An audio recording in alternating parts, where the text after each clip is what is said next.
जय महाराष्ट्र मंडळी, काय म्हणताय मग?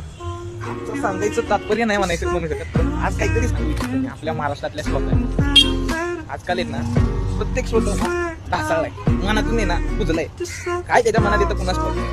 आता तुम्हाला एक गोष्ट सांगतो, काय झालं, अपयश आलं, कुठलेही घरच्यांवर भांडणं होती, XYZ लगेच रडायला चालू होते.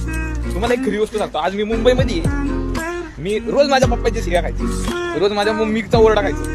आता त्याच ओरड्याची आणि शिव्यांची आठवण येते. कधी कोण माझ्या कानामध्ये माझ्या पप्पांची शिवी ऐकईल, नालाय का कळत नाही का तुला, उठ सकाळ झाली, आळस करू नको, स्वतः उठायला लागते हो.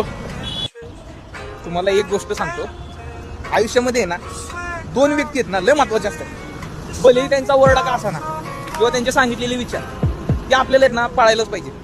त्याच्यामुळे ना आपण आयुष्यात कसं जगायचं नाही म्हणून आहे ना कधी पण आहे ना नाराज नाही व्हायचं. माझा पप्पा माझ्या ओरडले, आता मी पप्पा